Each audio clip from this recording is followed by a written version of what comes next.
नमस्कार दोस्तों, मैं एडवोकेट रीना जैन। आप सुन रहे हैं क्राइम पनिशमेंट सीरीज़ 1 एपिसोड 8। भारतीय दंड संहिता 1860 के अध्याय 4 में साधारण अपवाद धारा 76 से लेकर धारा 106 तक के बारे में बताया गया है, जो अपराध की श्रेणी में नहीं आते हैं। दोस्तों, आज हम बात करेंगे भारतीय दंड संहिता की धारा 81 के बारे में। धारा 81 आपराधिक आशय के बिना और अन्य क्षति के निवारण के लिए किया गया कार्य जिससे क्षति कारित होना संभाव्य है। भारतीय दंड संहिता की धारा 81 के अनुसार कोई कार्य केवल इस कारण अपराध नहीं है कि वह यह जानते हुए किया गया है कि उससे क्षति कारित होना संभाव्य है, यदि वह क्षति कारित करने के लिए किसी आपराधिक आशय के बिना और व्यक्ति या संपत्ति को अन्य क्षति का निवारण या परिवर्जन करने के प्रयोजन से सद्भावपूर्वक किया गया हो। इस धारा को थोड़े सरल शब्दों में समझते हैं। वह कार्य जिससे नुकसान होने की संभावना हो लेकिन आपराधिक इरादे के बिना किया गया हो और अन्य नुकसान को रोकने के लिए किया गया हो, तो वह कार्य अपराध की श्रेणी में नहीं आएगा। धारा 81 का स्पष्टीकरण। ऐसे मामले में यह तथ्य का प्रश्न है कि जिस क्षति का निवारण या परिवर्जन किया जाना है, क्या वह ऐसी प्रकृति की ओर इतनी आसन्न थी कि जिससे यह जानते हुए कि उससे क्षति कारित होना संभाव्य है करने की जोखिम उठाना न्यायानुमत या फिर माफ़ी योग्य था। इस धारा को दो अलग अलग उदाहरणों से समझते हैं। उदाहरण नंबर 1, एक भाप के जहाज़ का कप्तान है। अचानक और बिना किसी गलती या लापरवाही के खुद को ऐसी स्थिति में पाता है कि यदि उसने जहाज़ के मार्ग को नहीं बदला तो इससे पहले कि वह अपने जहाज़ को रोक सके, वह 20 या 30 यात्रियों से भरी नाव बी अनिवार्य रूप से टक्कर मारकर डुबो देगा और मार्ग बदलने से 2 यात्रियों के साथ एक नाव सी को डुबोने का जोखिम उठाना पड़ेगा, जिसको वह संभवतः बचाकर निकल जाए। यहाँ ए नाव सी को डुबोने के आशय के बिना और नाव बी के यात्रियों को खतरे से बचाने के उद्देश्य से सद्भावनापूर्वक अपना मार्ग बदलता है। तो यद्यपि वह नाव सी को टक्कर मारकर डुबो देता है, तो यह तथ्य के रूप में पाया जाता है कि वह जिस खतरे से बचने का इरादा रखता था ऐसा था जिससे नाव सी को डुबोने का जोखिम उठाना माफ़ी योग्य है, तो वह अपराध का दोषी नहीं है। उदाहरण नंबर 2, ए बड़े अग्निकांड के समय आग को फैलने से रोकने के लिए घरों को गिरा देता है। वह इस कार्य को मानव जीवन या संपत्ति को बचाने के इरादे से सद्भावनापूर्वक करता है। यहाँ अगर यह पाया जाता है कि निवारण किया जाने वाला नुकसान ऐसी प्रकृति का था और इतना आसन्न था कि ए का कार्य माफ़ी योग्य है, तो यहाँ ए अपराध का दोषी नहीं है।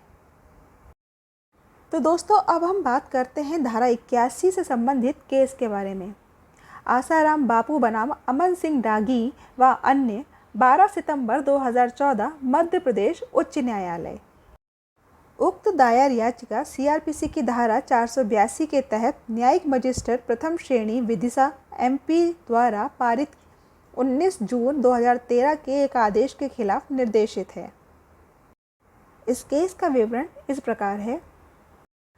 अमन सिंह डांगी एवं अन्य पुत्र अमोल सिंह डांगी ने वर्तमान याचिकाकर्ता आसाराम बापू के विरुद्ध न्यायिक दंडाधिकारी प्रथम श्रेणी विदिशा की अदालत में आईपीसी की धारा 323, 294, 298 एवं 500 के तहत अपराध दर्ज करने हेतु एक निजी परिवाद दायर किया था, जिसके अनुसार 4 फरवरी 2013 को मेडा मिल सिविल लाइंस विदिशा के मैदान में आसाराम बापू के अनुयायियों द्वारा एक धार्मिक कार्यक्रम आयोजित किया गया था।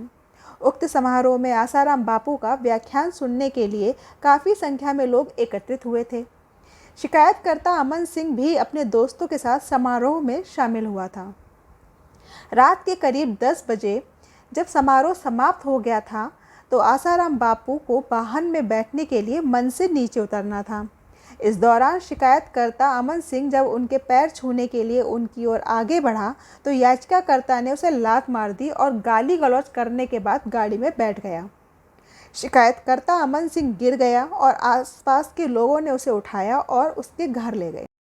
इस पूरी घटना को मीडिया द्वारा दैनिक समाचार पत्रिकाओं में दिखाया गया, जिससे परिवादी को मानसिक पीड़ा हुई और सामाजिक तिरस्कार का भी शिकार होना पड़ा।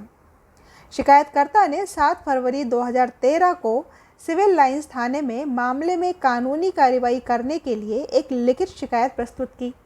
तत्पश्चात उन्होंने 20 मार्च 2013 को भी पुनः संबंधित जिले के एसपी को लिखित में शिकायत की, लेकिन जब पुलिस अधिकारी द्वारा कोई कार्रवाई नहीं की गई तो उन्हें अदालत में निजी शिकायत दर्ज करानी पड़ी। अदालत ने सीआरपीसी की धारा 200 और 202 के तहत शिकायतकर्ता और उसके गवाहों के बयान दर्ज करने और उनका विश्लेषण करने के बाद प्रथम दृष्टया आईपीसी की धारा 294 और 323 के तहत अपराध पाया। इसलिए याचिकाकर्ता आसाराम बापू बनाम अमन सिंह डांगी व अन्य को आक्षेपित आदेश के तहत सम्मन जारी किया गया। उक्त आदेश के खिलाफ आसाराम बापू ने एमपी हाई कोर्ट में याचिका दायर की।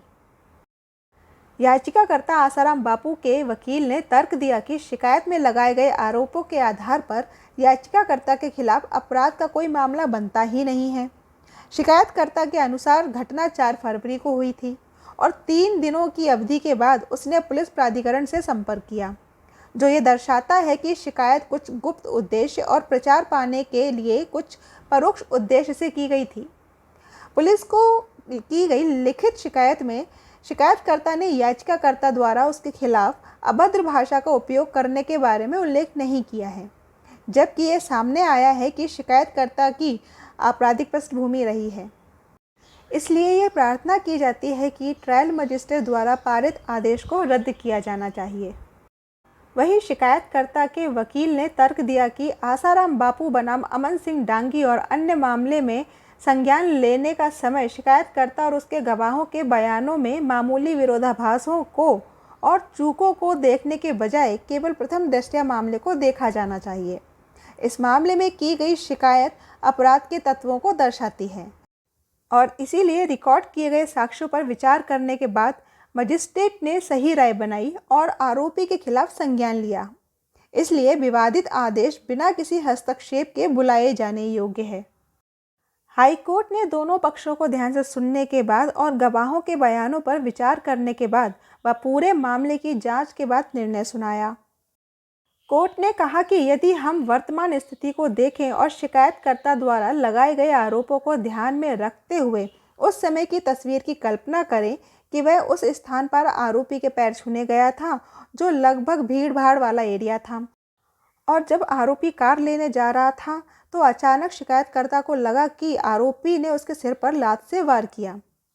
यह तस्वीर दिखाती है कि अभियुक्त की ओर से शिकायतकर्ता के सिर पर लात मारने का कोई इरादा नहीं था, क्योंकि उस स्थान पर जो पूरी तरह से लोगों के बड़े समूह से भरा हुआ था, अभियुक्त के लिए उस विशेष व्यक्ति को देखना व्यावहारिक रूप से असंभव था जिसने उसके पैर छुए हैं। और इस दौरान यदि अभियुक्त ने अपने पैर एक तरफ लहराए तो इसका मतलब यह नहीं होगा कि अभियुक्त ने जानबूझकर शिकायतकर्ता के सिर पर लात मारी। कोर्ट ने आगे कहा कि अभियुक्त की ऐसी कार्यवाही भले ही शिकायत के सभी तथ्यों को सही माना जाता है, फिर भी आईपीसी की धारा 81 के प्रावधानों के अनुसार अभियुक्त के खिलाफ कोई मामला नहीं बनता है। आईपीसी की धारा 81 में नियोजित परिभाषा के अवलोकन पर यह स्पष्ट करता है कि कार्य द्वारा नुकसान पहुंचाने की संभावना है, लेकिन आपराधिक इरादे के बिना और अन्य नुकसान को रोकने के लिए किया गया है तो वह अपराध नहीं है। यहाँ इस मामले में भी अभियुक्त की कोई आपराधिक मंशा नहीं थी और अगर शिकायतकर्ता के सिर पर लात लगी तो हो सकता है कि आरोपी भीड़ भाड़ के बीच अपनी कार की ओर जा रहा हो और फिर अचानक जब उसे ऐसा लगा कि उन्हें किसी और ने उनके पैर छूने से रोका था और यदि वह अपने पैरों को एक तरफ हटा देता है तो अनजाने में शिकायतकर्ता के सिर पर लात लग जाती है। इस तरह के कृत्य को आईपीसी की धारा 81 के प्रावधानों के मद्देनज़र अपराध नहीं माना जा सकता। कोर्ट ने इस मामले में आईपीसी की धारा 95 को भी परिभाषित किया है। कोर्ट ने कहा कि परिस्थितियों को ध्यान में रखते हुए शिकायतकर्ता को हुआ नुकसान इतना मामूली था कि सामान्य ज्ञान और स्वभाव का कोई भी व्यक्ति इस तरह के नुकसान की शिकायत नहीं करेगा। धारा 95 का उद्देश्य नगण्य गलतियों या तुच्छ प्रकृति के अपराधों के दंड को रोकना है। आईपीसी की धारा 95 के अनुसार कोई बात इस कारण से अपराध नहीं है कि उससे कोई अपहानि कारित होती है या कारित की जानी आयशित है या कारित होने की संभाव्यता ज्ञात है, यदि वह इतनी तुच्छ है कि मामूली समझ और स्वभाव वाला कोई व्यक्ति उसकी शिकायत नहीं करेगा।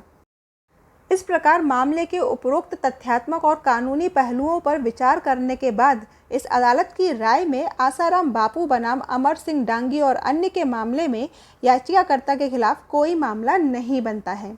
अतः अभियुक्त याचिकाकर्ता आसाराम बापू के विरुद्ध आईपीसी की धारा 294 एवं 323 के अधीन दंडनीय अपराध का संज्ञान लेते हुए याचिकाकर्ता को तलब करने के संबंध में न्यायिक दंडाधिकारी प्रथम श्रेणी विदिशा मध्य प्रदेश द्वारा 19 जून 2013 को पारित किया गया आदेश वापस लेते हुए अपास्त किया जाता है।